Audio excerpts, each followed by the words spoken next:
साधु क्यों होते हैं बाबा जी, बताइए आप।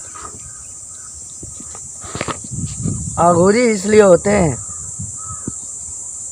अपने इष्ट देवता को पाने के लिए। जी वो हर नशे में भूत हो जाते हैं। जी गांजा, धतूरा, भांग, मदरा आदि चीजों का सेवन होता है। जी जी और ये माता जी के शरण में जी सब माता कामाख्या के धाम में जी ऐसे ही वृक्षों के बीच बैठ के तपस्या करते हैं। जी जी उसमें शेर, तेंदुआ, बाघ, घेड़ा, हिरण, हाथी सभी रहते हैं।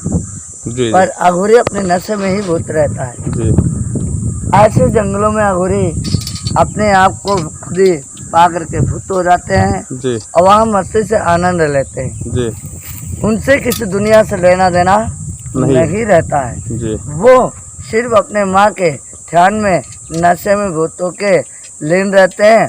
उनको माता जी की कृपा ऐसी होती है जो माँ ही उन्हें, उनका 3 रूप है।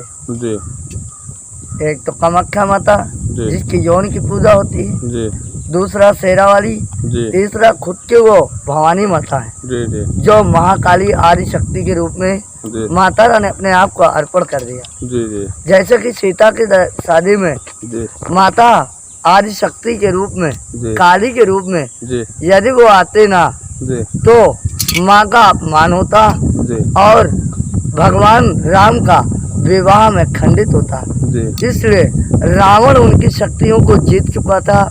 अन्यथा उन्हें बचाने के लिए उसकी मर्यादा को संशय देख करके जी माता आदिशक्ति कामाख्या माई जी काली के रूप में आके प्रवेश किया। जब जाके बाबा जी भगवान राम की जी सीता माता के साथ जी शादी हुई। जी जनक जी भी उस टाइम रोए हैं जी कि हमारी लाज अब नहीं बचेगी। जी इसके कारण माता राम जानकी भी रोई हैं जी और जनक जी की जो पत्नी थी वो तक रोई है। जी उनके पूरे खानदान उनके रोए हैं जी कि यदि सीता माता आदिशक्ति माता ये भवानी का रूप है, जी यदि इनकी मर्यादा भंग हुई जी तो भगवान राम का नाम डूब जाएगा। जी इस कारण माता कामाख्या आदिशक्ति कलकत्ता वाली के रूप में जी आकर के माँ कामाख्या जी बैठी।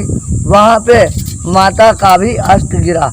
उस कारण से उस माता को स्वीकार दिया और फिर जाके धनुष को तोड़ा भंग किया गया जी और उसके बाद राम के सर पे माला और राज तिलक का सिंहासन दिया गया। इस कारण से माता जी का विवाह हुआ। जी यदि ये अघोरी भी उनके राम के बिना नहीं है।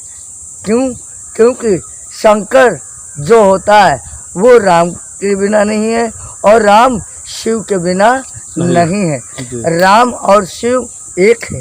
इसलिए माता पार्वती, कामाख्या, भवानी, काली आदि दुर्गा ये सब 7 बहनों का रूप लेके एक रूप शक्ति का बना है।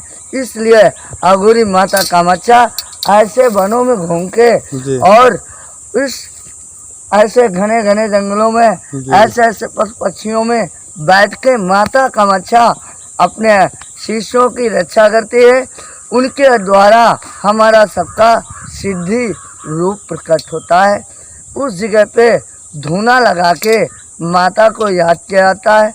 माता प्रवेश से जितने भी नज़दीक से हम अपने धूने पे सिद्धि करेंगे, चाहे बदन जल के राख हो जाए पर माता सिद्धि को प्राप्त करेगी।